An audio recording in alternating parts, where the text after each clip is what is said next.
Halo,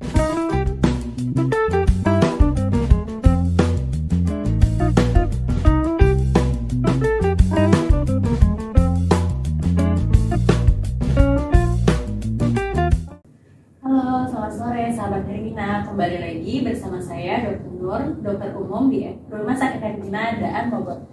Pada sore kali ini kita akan membahas mengenai topik seputar saraf, yaitu topik yang sangat menarik yang berjudul serangan stroke harus segera mendapatkan pertolongan. Bersama narasumber kita yaitu ada Dr. Chandra Hartono, spesialis neurologi. Kepada Dr. Chandra, boleh memperkenalkan dirinya, Dok?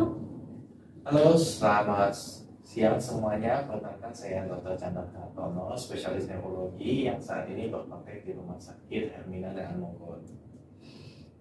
Oke, Dok.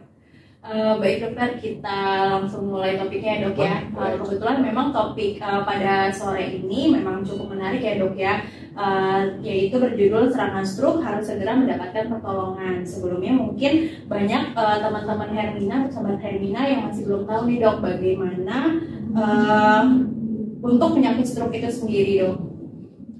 Untuk stroke itu sendiri, kalau secara definisi itu merupakan gangguan neurologis di mana terjadi akibat dari gangguan peredaran pembuluh darah di otak yang menetap setelah 24 jam.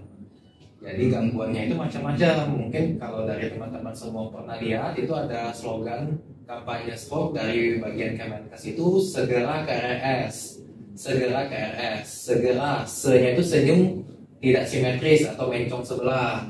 Kemudian ke itu ada kesemutan separuh. Segera itu gerakan yang separuh badan tertinggal. Bicaranya itu jadi pelo, jadi cadel, beda dari cara dia bicara sehari-hari. Baru itu kesemutan separuh tubuh, jadi kesemutannya itu satu sisi, baik itu wajah, tangan, dan kaki. Kemudian RS-nya itu ada juga rabun, tiba-tiba jadi tidak bisa melihat, pandangannya jadi gelap, dan juga S-nya itu untuk sakit kepala hebat yang mendadak. Jadi apabila ada 6 gejala ini, itu kemungkinan besar adalah stroke, maka harus segera dibawa berobat ke rumah sakit terdekat. Oke. Kemudian untuk pertolongan pertama, Dok, mungkin kalau misalkan keluarga sahabat Hermina di rumah ada yang mengalami gejala-gejala yang seperti dokter jelaskan tadi, kira-kira pertolongan pertamanya bagaimana, Dok? Kalau untuk pertolongan pertama sendiri, kita cukup mengidentifikasi dari 6 gejala tersebut, ini beneran stroke atau bukan. Apabila ada ditemukan gejala tersebut, maka langsung bawa ke rumah sakit sesuai namanya, segera ke RS. Mengapa harus segera ke rumah sakit? Karena ada namanya itu golden period stroke, yaitu 4,5 jam. Jadi kalau kita cepat membawanya di bawah 4,5 jam itu, nanti ada pilihan-pilihan terapi khusus untuk pasien-pasien stroke. Oke, Dok. Baik. Kalau untuk pemicu stroke itu sendiri, kira-kira apa aja, Dok? Untuk pemicu stroke itu kita membaginya jadi 2. Ada faktor resiko yang bisa dimodifikasi, ada yang tidak bisa dimodifikasi.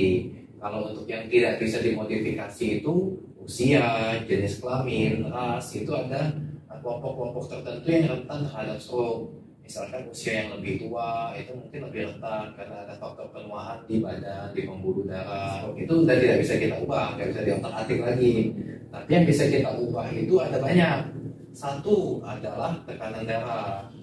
Jadi diketahui bahwa 70% pasien stroke itu mengalami tekanan darah tinggi. Kemudian juga diabetes. Pasien dengan diabetes itu meningkatkan resiko gangguan jantung dan stroke itu lebih dari 2 kali lipat. Kemudian juga ada aktivitas fisik yang kurang. Jadi kalau teman-teman yang masih banyak kaum rebahan nih, lebih baik itu disarankan untuk melakukan aktivitas fisik. Kemudian juga yang dari makan tuh kita ada yang namanya hiperkolesterol, hipertrigliserid. Nah itu adalah faktor-faktor yang bisa menyebabkan serangan stroke. Kalau misalkan untuk pencegahannya sendiri, Dok, kira-kira apa saja sih, Dok, pencegahan yang harus dilakukan supaya tidak terjadi serangan stroke? Nah, untuk pencegahannya tadi kita sesuaikan aja tuh dengan faktor resikonya yang bisa dimodifikasi. Kalau memang ada kecenderungan darah tinggi, pertama berarti kuranginlah makanan yang asin-asin. Kemudian juga minum obat itu teratur. apabila sudah dikatakan darah tinggi ya toh harus minum obat. Jangan hanya tunggu tinggi minum obat, karena kita tidak tahu kapan serangan stroke itu bisa terjadi. Kemudian juga kita memperbaiki gaya hidup kita menuju lebih sehat. Nah, intinya nggak ada sesuatu makanan yang sama sekali dipantang tidak boleh dimakan, hanya dibatasin sewajarnya. Jangan terlalu manis, jangan terlalu asin, jangan terlalu berlemak. Dan aktivitas fisik ini yang paling penting. Jadi aktivitas fisik itu sebenarnya cukup dilakukan 2-3 kali seminggu dengan intensitasnya itu yang ringan aja. Berkisar sekitar 30 menit cukup. Jadi 2-3 kali seminggu cuma 30 menit aja diminta waktunya untuk melakukan olahraga. Oke, dok. Kalau misalnya untuk pasien-pasien yang sudah mengalami stroke, dok, kan misalkan contoh ada kelemahan di sisi sebelah kanan atau di salah satu sisi anggota gerak, itu biasanya ada nggak sih, dok? Apakah bisa sembuh atau apakah ada misalkan harus fisioterapi atau apa, dok, untuk mengembalikan fungsinya kembali? Ya, apakah stroke bisa sembuh? Jadi kalau target dalam perawatan stroke itu kita memang target goal utamanya itu kembali seperti normal, tapi itu kita lakukan secara bertahap. Jadi bukan langsung saya tiba-tiba lemas sebelah kanan minta bisa jalan kayak normal. Jadi kita tuh bertahap. Pertama kali yang kita kejar adalah bisa mengurus diri sendiri. Bisa dulu aktivitas sehari-hari, bisa makan, minum, mandi sendiri, berjalan. Kemudian kalau sudah bisa, baru kita naikkan intensitas latihan, yaitu tadi dengan fisioterapi hingga mendekati normal. Dan tentu obat-obatannya itu harus dikonsumsi terus. Karena apabila sudah 1 kali terkena stroke, untuk serangan berikutnya itu persentasenya meningkat. Dikatakan kalau dalam 3 bulan pertama itu 10-15%, sedangkan dalam 1 tahun pertama itu bisa 20%. Jadi resiko setelah 1 kali kena stroke itu akan meningkat untuk serangan stroke selanjutnya. Nah, ini yang harus kita kontrol dan kita cegah. Jadi kalau untuk pemulihan itu bisa dibantu dengan obat-obatan dan juga fisioterapi dengan modalitas yang sekarang sudah banyak fisioterapinya. Oke, berarti kalau misalkan memang sudah pernah mengalami stroke harus dilanjutkan pengobatannya terus ya, dok. Betul. Diharapkan jangan sampai putus ya, dok. Ya. Betul. Dan apalagi kalau misalkan untuk pasien-pasien yang sudah mengalami stroke ada kelemahan, itu bisa dibantu dalam fisioterapi untuk memaksimalkan fungsinya ya, dok ya. Oke, baik, dok.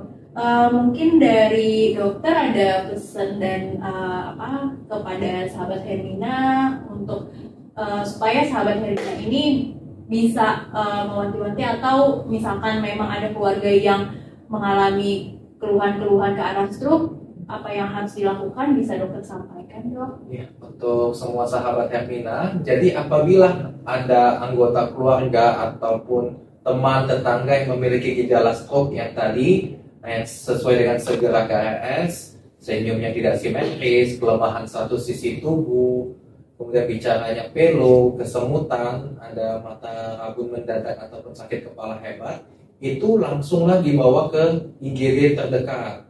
Mengapa? Karena kalau onsetnya itu masih di bawah 4,5 jam, nanti akan ada terapi khusus untuk kita menembak, ibaratnya kita bisa menembak sumbatan yang di otak, yaitu dengan terapi trombolisis. Kemudian juga harus memperbaiki gaya hidup. Kita harus mulai hidup sehat, kita jaga makanan-makanan kita, dan jangan lupa melakukan aktivitas fisik atau berolahraga. Oke, baik dokter, terima kasih banyak ya, dok. Tentunya ini topik yang sangat menarik dan banyak ilmu sekali yang harus teman-teman atau sahabat Hermina ketahui jika memang ada keluhan-keluhan yang mengarah stroke yang sudah dijelaskan oleh Dr. Chandra tadi. Bisa juga datang ke Rumah Sakit Hermina Daan Mogot untuk emergency call di rumah sakit kita ada 1.500. Baik dokter, terima kasih banyak atas waktunya dan ilmunya. Semoga bisa bermanfaat dan bisa diterapkan oleh sahabat Hermina. Sekian dari kami, sampai berjumpa lagi di Hermina Talk selanjutnya. Terima kasih. Selamat sore.